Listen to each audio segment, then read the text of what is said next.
آپ دیکھیں کہ اتنی بربریت اور اس جیتے جاگتے دیکھتے ماحول میں کہ جس میں ہر چیز کیمرے کی آنکھ دیکھ رہی ہے، اس میں اس قدر زیادہ اسرائیل کی جارحیت،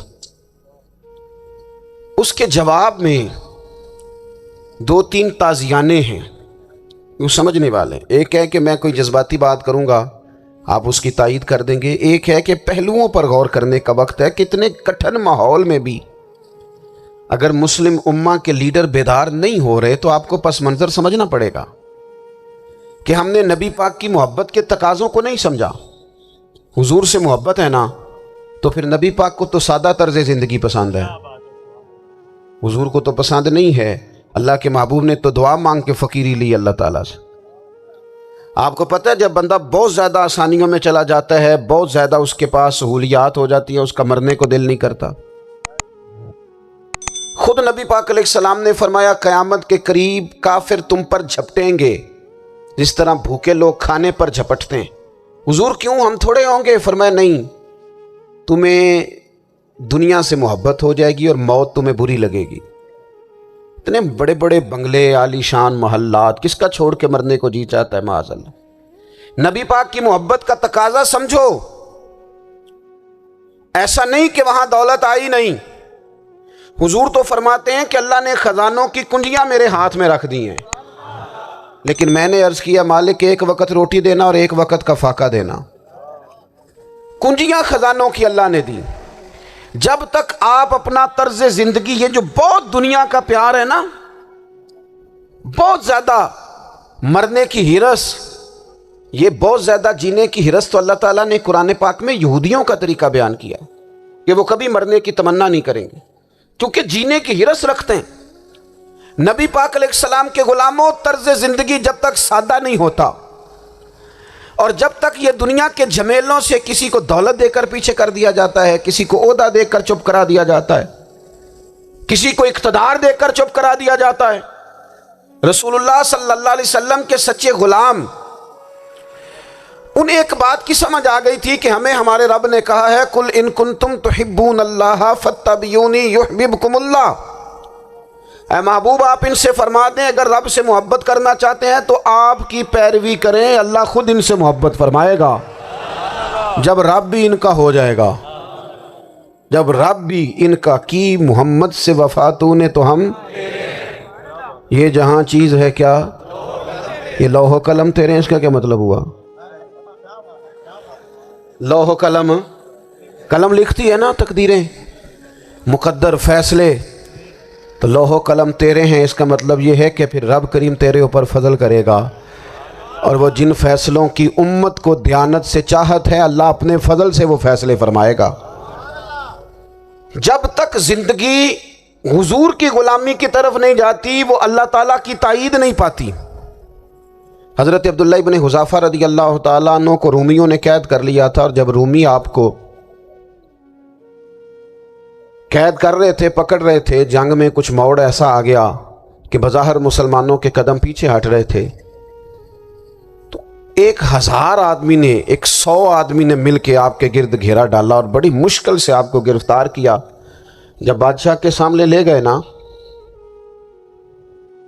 تو بادشاہ سے اس کا سپہ سالار کہنے لگا کہ بندہ ضائع کرنے والا نہیں، یہ بات سمجھیں آپ، ہماری طبیعت کے مطابق جو بندہ پورا نہیں اترتا ہم ضائع کر دیتے ہیں۔ حالانکہ اگر آپ کو مخالف صف میں بندہ کام کا نظر آئے تو آپ غور فرمائیں کہ یہ ہمارے قافلہ محبت میں کیسے شامل ہو سکتا ہے، اس کے لیے جد و جہد کریں تاکہ اس سے کام لیا جا سکے۔ اس نے کہا، روم کے بادشاہ نے، بندہ ضائع کرنے والا نہیں۔ وزیر نے کہا بادشاہ سے، اس نے کہا کیا کریں؟ کچھ ایسا کریں کہ یہ معاذ اللہ ہمارے دین میں آ جائے۔ اور قرآن مجید نے واضح کہہ دیا ہے کہ یہودی اور عیسائی تم سے راضی نہیں ہو سکتے حتی تتبع ملتہم، جب تک کہ تم ان کے دین کی پیروی نہ کرو، ان کو کسی طریقے سے معاذ اللہ عیسائی بنایا جائے۔ تو بادشاہ کہنے لگا 2-3 چیزیں ہیں جس سے کوئی بندہ بھی خریدا جا سکتا ہے، کر لیتے ہیں بات۔ اس نے سب سے پہلے حضرت عبداللہ ابن حذافہ سے کہا کہ جتنے پیسے آپ کہیں گے آپ کو ملیں گے، آپ اس دین میں آ جائیں معاذ اللہ۔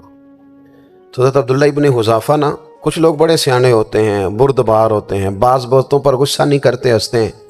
حضرت عبداللہ ابن حذافہ ہنس پڑے، فرمانے لگے تجھے کس نے بادشاہ بنایا؟ تو بڑا بیوقوف آدمی ہے۔ اس نے کہا کیا مطلب؟ فرمانے لگے نادان، میں تو تلوار لے کے میدان میں آیا ہوں، مجھے دولت کمانی ہوتی میں تجارت کرتا، میں تجارت نہیں کر رہا، میں تو شہادت کے لیے نکلا ہوا ہوں، اور تو مجھے کہہ رہا ہے پیسے لے لے، کو عقل کی بات کر۔ اس نے دوسری بات کی، اس نے کہا کہ میں بادشاہ ہوں، میرے نیچے جتنے بھی عہدے ہیں، وزیر، مشیر، وزیر خزانہ، جو آپ عہدہ کہیں گے آپ کو دے دیا جائے گا، آپ اس طرف آ جائیں۔ تو حضرت عبداللہ ابن حذافہ کہنے لگے پھر کہتا ہوں تو بڑا نادان ہے۔ فرمانے لگے میں حضور کا صحابی ہوں، اور صحابی ہونے سے بڑا عہدہ دنیا میں ہے ہی کوئی نہیں۔ صحابہ وہ صحابہ جن کی ہر صبح عید ہوتی تھی، خدا کا قرب حاصل تھا، نبی کی دید ہوتی تھی۔ کہا تو مجھے لالچ دے رہا ہے۔ اب انہوں نے ایک نئی چال چلی۔ وزیر کہنے لگا کہ میں ایک اور طرح سے معاذ اللہ کوشش کرتا ہوں پگھلا دینے کی۔ آپ اندر کمرے میں قید تھے تو وہاں ایک خاتون کو بنا سنوار کر بھیج دیا گیا۔ دوستو یاد رکھنا، تگڑا اور مضبوط جوان پتہ کون ہوتا ہے؟ جس کی نظریں پوری طرح اس کے کنٹرول میں ہوں۔ یہ علامت جوانی ہے۔ جس آدمی کا پوری طرح، دو لوگ دنیا میں کبھی کوئی کارنامہ سر انجام نہیں دے سکتے، ایک جو حرام کھاتا ہو، ایک جس کی نظر ناپاک ہو۔ محمد بن قاسم جب یہاں آئے تھے نا تو ایک دن بڑے پریشان تھے، تو ایک بزرگ کہنے لگے آپ کیوں پریشان ہیں؟ کہنے لگے راجہ دہر سے مقابلہ ہے، اور ہماری فوج تو سندھ کے رستے بھی نہیں جانتی، زبان بھی نہیں جانتی، لڑیں گے کیسے؟ 2-4 دن کے بعد ان بزرگوں کی دوبارہ محمد بن قاسم سے ملاقات ہوئی تو بڑے خوش تھے۔ کہا اب آپ کیوں خوش ہیں؟ کہنے لگے وہ میرا مقابلہ نہیں کر سکتا، میں نے تحقیق کر لی ہے۔ کہا کیوں؟ کہنے لگے نظر کا گندہ ہے، اور جو نظر کے گندے ہوتے ہیں وہ میدانوں میں ٹھہرا نہیں کرتے۔ میدان کے لیے نکلنے کے لیے پاک جوانی کی ضرورت ہوتی، تطہیر مزاج ہونا ضروری ہوتا ہے، پاکیزہ افکار اور سچی اور سچی ستھری سوچوں کا ہونا ضروری ہوتا ہے۔ اس لیے فرمایا کہ میرا مقابلہ نہیں کر سکتا۔ حضرت عبداللہ ابن حذافہ کمرے میں تھے تو وزیر کی بیٹی اندر سجی سنوری پہنچ گئی۔ جیسے ہی آپ نے اس کفر کی چال کو دیکھا تو تیمم کر کے نفل شروع کیے۔ وہ ساری رات بیٹھی رہی، رب کا بندہ ساری رات عبادت کرتا رہا۔ عبادت بڑا سہارا ہے، مصلی بڑا سہارا ہے اللہ کے بندوں۔ صبح دروازہ کھولا، وزیر نے اپنی بچی سے پوچھنا چاہتا تھا رزلٹ کیا نکلا، تو وہ کہنے لگی پیچھے ہٹ جا، اب تیرا میرا تعلق کوئی نہیں، میں نے نبی پاک کا کلمہ پڑھ لیا۔ اس نے کہا میں نے بھی زمانہ دیکھا ہے، پر یہ کیا لوگ ہیں، کستوری کے بنے ہوئے، سندل سے دھلے ہوئے ہیں، کہ میں ساری رات کمرے میں رہی اور 100 اور 1000 آدمی جس جوان کا مقابلہ نہ کر سکے، اتنا طاقتور جوان کمرے میں رہا اور اسے نظر اٹھا کے نہ دیکھا۔ او کچا رنگ ہے والا جڑا چڑھدا تے لیندا رہندا ہے، اے عشق تیرے دا رنگ محمد چڑھیا پھر نہیں لیندا۔ سبحان اللہ۔ میں کہا ایک دفعہ نظر اٹھا کے نہیں دیکھا، کمال ہو گئی۔ اتنے بڑے لوگ، اتنی بڑی سعادت مندی، فیروز بختی، معاملہ فہمی، حد ہو گئی۔ اللہ اکبر۔ دوستو بادشاہ جب پوری طرح ہار گیا نا، اس نے کہا مار دو۔ تیل گرم کیا ایک کڑاہی میں، اور جب آپ کو اس میں ڈالنے لگے تو آپ کی آنکھوں میں آنسو آ گئے۔ بادشاہ کا خیال ہوا شاید نرم ہو گئے ہیں، کہنے لگا روئے کیوں؟ فرمانے لگے سوچتا ہوں جان ہی ایک ہے، کتنا مزہ ہے اس کی راہ میں جان دینے کا، کتنی لذت ہے اس کے نام پر مرنے میں، کتنا لطف ہے۔ جے تو چڑھیا اتے دار بھی نہیں، تے جے تو وکیا عشق بازار بھی نہیں، تے ایڈا سستا سودا پیار بھی نہیں، تے ایڈا سستا لبدا یار بھی نہیں۔ کئی جنگل گانے پیندے نہیں، کئی دوزخ لنگنے پیندے نہیں، جے وہ اس ملوں بھی مل جاوے، ایدوں سستا ہور بپار بھی نہیں۔ تے کچھ سمجھ نہ آوے لوکاں نوں وہ کادے نال شہید کرے، ڈٹھی یار دے ہاتھ تلوار بھی نہیں، پر او دا خالی جاندہ وار بھی نہیں۔ کہنے لگے ایک جان ہے نا، تو دل کرتا ہے ہزاروں ہوتی تو ایک ایک کر کے محبوب کے نام پہ قربان کرتا، جب میرے پاس ہے ہی ایک، کروں کیا؟ حضرت عبداللہ ابن حذافہ رضی اللہ تعالیٰ عنہ جب روئے اور بادشاہ نے یہ بات سنی تو بادشاہ اٹھ کے کھڑا ہو گیا، سارے وزیروں مشیروں کو کہنے لگا تم نے کہا تھا نا بندہ ضائع کرنے والا نہیں، یہ بھی ضائع کرنے والا نہیں۔ کہنے لگا میرا ماتھا چومو، تم جیسے لوگوں کو قتل نہیں کرنا چاہیے، آزاد کرنا چاہیے۔ عزیز، اپنی زندگی سے نا یہ بہت زیادہ ہرس، ہوس، طمع، اور یہ کسی بات کی بھی ہو، ہرس صرف پیسوں کی نہیں ہوتی ہے، شہرت کی بھی ہوتی ہے، یہ بیماری انسان کو اقتدار کی بھی ہوتی ہے، تعریف کی بھی بیماری ہوتی ہے، یہ سارے نقص ہوتے ہیں لوگوں کو، اور معاذ اللہ بعض جبوں کبوں کے اندر بھی ہوتے ہیں، وہاں بھی پنپتے ہیں۔ اپنی زندگی جب تک اس سادگی میں نہیں لاؤ گے جو رسول پاک نے عطا فرمائی ہے، جب لوگ آسانیوں میں پوری طرح الجھ گئے تو پھر وہ دور ہوئے اور کفر چڑھ گیا۔ دوسری بات، اللہ کے محبوب صلی اللہ تعالی علیہ وسلم کی محبت ہم سے تقاضا کرتی ہے کہ ہم اس مشن کے لیے کام کریں جس مشن کے لیے رسول پاک نے کام فرمایا ہے۔ ہم سارے کام بڑی مضبوطی سے، سوچ سمجھ کے، تدبر سے، حکمت سے، تقاضوں کو مد نظر رکھتے ہوئے کرتے ہیں سارے کام۔ دین کے کام میں ہمارا مزاج نہیں ہوتا، او ہو جائے گا جی، آپ بسم اللہ پڑھیں جی، شروع کریں جی۔ آپ تقاضوں کو سمجھیں، چیزوں کو دبائیں نہیں، چیزوں پر غور کریں۔ کسی کے ذہن کی سطح پر سوال ابھرتا ہے، اس کا تسلی بخش جواب دیں۔ اپنی زندگی میں دین کے کام کے لیے اپنے آپ کو وقف کریں، اور دین کے کام کے بہت سارے پہلو ہیں۔ ہزاروں لوگوں کو قرآن پاک ٹھیک پڑھنا نہیں آتا، ہزارہا لوگ ہیں جو قرآن مجید کے مطالب سے آگاہ نہیں ہیں، دین کی بنیادی ضروریات سے لوگ نابلد ہیں۔ میں آپ کو کس طرح یہ بات سمجھاؤں کہ ہزاروں کی تعداد میں طلاقیں اس لیے ہوتی ہیں کہ مردوں کو طلاق کے مسئلے نہیں آتے، انہیں پتہ نہیں ہے کہ مجھے حقوق زوجین کے معاملے میں کیسے چلنا ہے۔ ڈھیر سارے گھروں میں تباہی اس لیے ہے کہ تربیت اولاد کا دینی منہج ہمیں نہیں پتہ۔ اپنا حصہ ملائیں دین کے کام میں۔ ایک آدمی کو اگر تو نمازی کرنے میں کامیاب ہو گیا، تیری زندگی بدل گئی۔ وہ دین بیزار لوگ جو ہمارے بیچ بیٹھ کے ہماری نوجوان نسل کو پگڑی اور داڑھی کا نام لے کے بنیادی طور پر دین سے دور کرتے ہیں، ایسے نوجوانوں کو دین کا پیغام محبت دے کر دین کے قریب کرنا ہماری ڈیوٹیوں کا حصہ ہے۔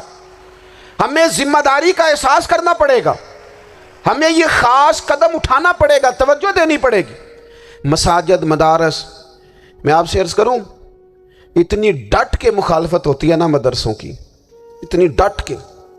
میں ادارہ چلاتا ہوں، اس کے چلانے میں جو مشکلات ہیں وہ تو ہم بتا نہیں سکتے آپ کو، اس لیے کہ میری قوم، میرا اس قوم سے تعلق ہے جو نعت خواں امیر کرنا چاہتی ہے، مدرسے نہیں۔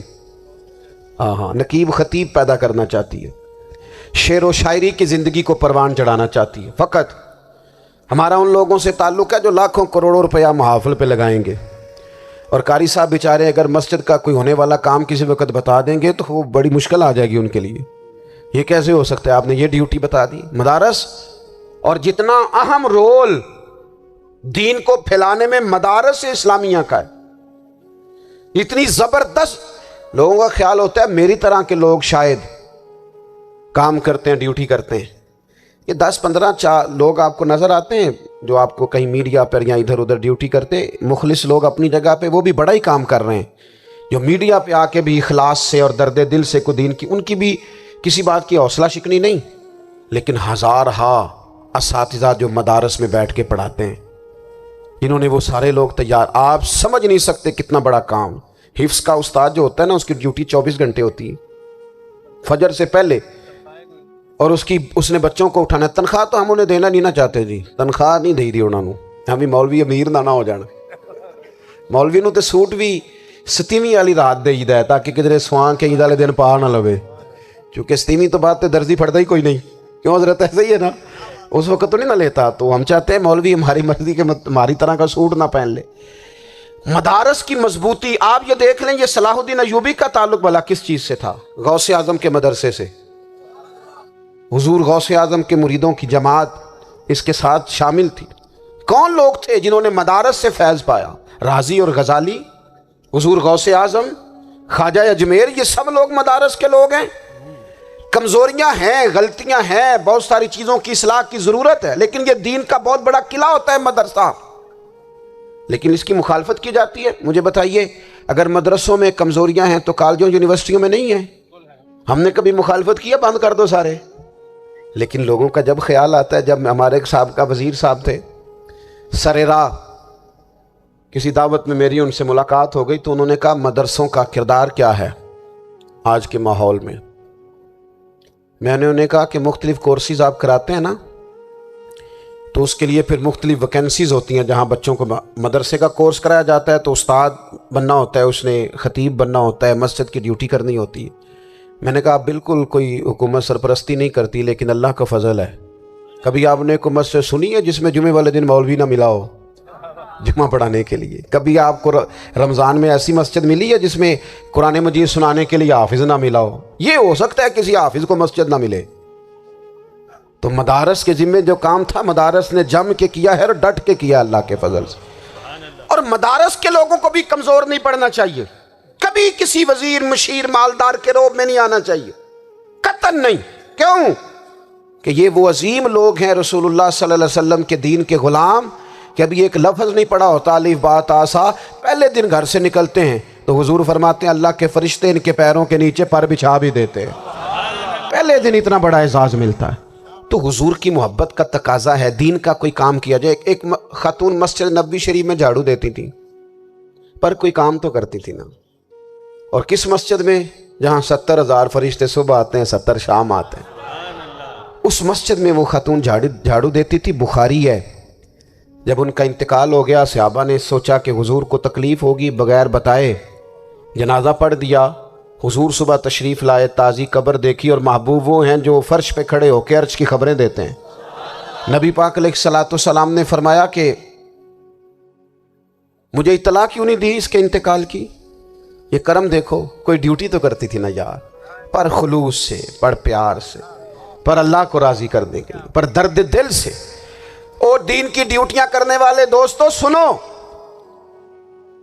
حضور صبح آئے، قبر کو دیکھ کر فرمایا مجھے کیوں نہیں بتایا؟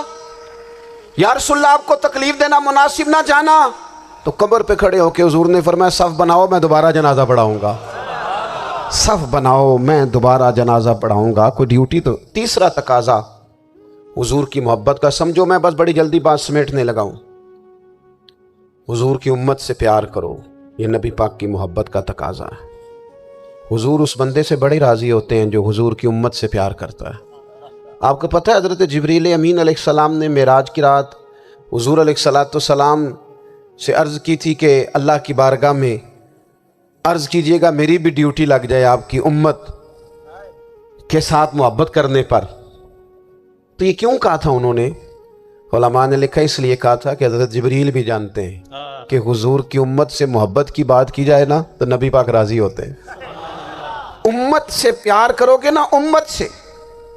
ایک صرف بات کا خیال رکھنا، عقیدہ برا ہو تو بات دوسری ہے، ورنہ میرے محبوب کی امت کا ایک ایک شخص جو مدینے والے کا کلمہ پڑھتا ہے، جو حضور کا غلام ہے، اس کے بارے میں اپنے دل میں گنجائش رکھنا، پیار رکھنا، وارفتگی رکھنا۔ اور دوستو یہاں لوگ کس طرح گروہوں کو، جماعتوں کو سپورٹ کرتے ہیں۔ نبی پاک نے اس امت کی کثرت پر فخر بیان کیا، اور حضور فرمانے لگے 120 صفیں جنتیوں کی ہوں گی، قیامت میں 80 صفیں صرف میری امت کی ہوں گی۔ میں کثرت امت پر فخر کروں گا۔ ان لوگوں سے پیار کرنا ہے، ان کے دکھ درد کو سمجھنا ہے۔ پتہ ہے آج کیا ہوتا ہے؟ آج ہمیں نا مختلف چھوٹے چھوٹے ملکوں میں بانٹ دیا گیا، تو ہم کسی دوسرے مسلمان بھائی کا درد نہیں محسوس کرتے، ہم گھروں میں نہیں محسوس کرتے۔ پڑوسی پر ظلم ہو رہا ہو تو ہم کہنے پتر ساڈا نہیں مسئلہ، یہ دا مسئلہ ہے، تینوں کی لگے۔ حالانکہ پڑوسی کی آگ اس لیے بھی کسی وقت بجھا دینی چاہیے کہ پڑوسی کی نہ بجھائی جائے تو اپنا گھر بھی زاد میں آ جاتا۔ آج امت مسلمہ سے ہمیں بس لگا دیا گیا اپنے حصے کی روٹی کماؤ، اپنے حصے کی کوٹھی بناؤ، اپنے حصے کی گاڑی خریدو، اپنے حصے کا کام کرو۔ امت کا درد، امت کی بات، وحدت امت کا تصور، امت کا دوبارہ سے وہ شان، ارسل رسولہ بالہدی ودین الحق لیظہرہ علی الدین کلہ، وہ تصور کب ہوگا؟ اس وقت ہوگا جب ہم بات امت کی کریں گے۔ نبی پاک علیہ السلام نے فرمایا مسلمان کی مثال ایک جسم کی طرح ہے، جسم کے ایک حصے کو تکلیف ہو تو سارا آزمائش میں آ جاتا ہے۔ مجھے بتاؤ یہ انگلی درد کرتی ہو، یہ انگلی جسم کا حصہ ہے نا، تو میرا خیال ہے دماغ یہ کہہ دے گا کہ انگلی کی درد ہے نا مینوں کی لگے، دل کہہ دے گا کوئی نہیں ٹینشن لینے انگلی کا مسئلہ ہے نا۔ ایسا نہیں ہوتا، بلکہ جب انگلی میں درد ہوتی ہے تو دماغ منصوبہ بندی کرتا ہے کہ اس کا علاج کیسے ہو سکتا ہے، دل پریشان ہوتا ہے، پیر چل کے جاتے ہیں، ہاتھ وہ دوائی وصول کرتے ہیں، دانت اسے چبا کر، حلق اسے نگل کر، معدہ اسے ذخیرہ کر کے جسم میں پھیلاتا ہے، پھر جا کے انگلی شفا پذیر ہوتی ہے۔ ایک حصے کو درد ہو تو سارا حصہ کام پہ لگ جاتا ہے۔ اسرائیل اگر تکلیف دے رہا ہے فلسطینیوں کو تو ہونا چاہیے تھا نا بعض مسلمان حکمرانوں کو نیند نہ آتی، وہ درد دل محسوس کرتے، ہونا چاہیے تھا نا کہ بعض لوگ یہاں ہم کیا کرتے ہیں بھلا بیٹھ کے، اب تو مجھے بعض چیزوں سے کوفت بھی ہونے لگا، ہم دیتے ہیں بیان مذمت، آپ کے بیان دینے سے کیا ہوگا؟ فلانے نے بھی بیان دے دیا، فلانے نے بھی کلپ دے دیا، یہ کیا کر رہے ہیں؟ یہ تو آپ زندہ رہنا چاہتے ہیں۔ وہ جس طرح آج کل ہمارے ہاں بہت ساری چونکہ جماعتیں ہیں تو کشمیر ڈے آتا ہے نا تو مل کے ریلی نہیں نکالی جا سکتی، سوال نہیں پیدا ہوتا، کیونکہ ہمیں جماعتوں کو زندہ رکھنا ہے۔ اس جماعت کی خبر الگ لگنی چاہیے، اس جماعت کی خبر الگ، تو ایسے کوئی انقلاب آئے گا؟ یاد رکھنا امت کو پوری کو ایک طاقتور آواز بننا پڑے گا، ہمیں تھوڑا تھوڑا اوپر اٹھ کے سوچنا پڑے گا۔ خدا را اللہ تعالیٰ مجھے معاف کرے اگر کوئی بات میں ستی کر رہا ہوں، دل کی گہرائی سے عرض کرتا ہوں اب تو بڑا سخت وقت آ گیا، اب چونکہ اب تو کیمرے کی آنکھ کھائی ہے تو وہ زخمی بچے دیکھے نہیں جاتے، وہ تڑپتی مائیں دیکھی نہیں جاتی، وہ سسکتی اور آواز دیتی بیٹیاں سنی نہیں جاتی، وہ آوازیں ایسی ہیں جیسے وہ رات کے سناٹوں میں چیخیں بن کے لوگوں کو جگایا کریں گی۔ خدا را کچھ جرم ایسے ہوتے ہیں جن کی سزائیں بڑی سخت ہوتی ہیں، جن کی معافی بڑی مشکل سے ہوتی ہے۔ اپنے اندر جذبہ ایمانی پیدا کریں۔ اور میرے دوستو بستر پر بھی تو لوگ ماری جایا کرتے ہیں نا، اپنی زندگی رسول اللہ صلی اللہ علیہ وسلم کے دین کے نام کرو، جذبہ جہاد، شوق شہادت اور عشق رسول، یہ عناصر ہیں جو امت مسلمہ کو پیروں پر کھڑا کریں گے۔ 2 منٹ کے لیے سوچو، امت اگر اسی طرح کٹتی رہی، پریشان رہی، دکھتی رہی اور باری باری کر کے، اقبال نے کیا کہا تھا؟ اس نے کہا تھا وطنوں میں، انہوں نے کہا تھا کہ ان تازہ خداؤں میں بڑا سب سے وطن ہے، جو پیرہن اس کا ہے وہ مذہب کا کفن ہے۔ تو اقبال ہم کیا کریں؟ کہنے لگے بازو تیرا توحید کی قوت سے قوی ہے، اسلام تیرا دیس ہے، کیونکہ تو مصطفی ہے، تو بحیثیت مسلمان سوچنا شروع کر، بحیثیت مسلمان، اور یوں تو سید بھی ہو، مرزا بھی ہو، افغان بھی ہو، تم سبھی کچھ ہو، بتاؤ کہ مسلمان بھی ہو۔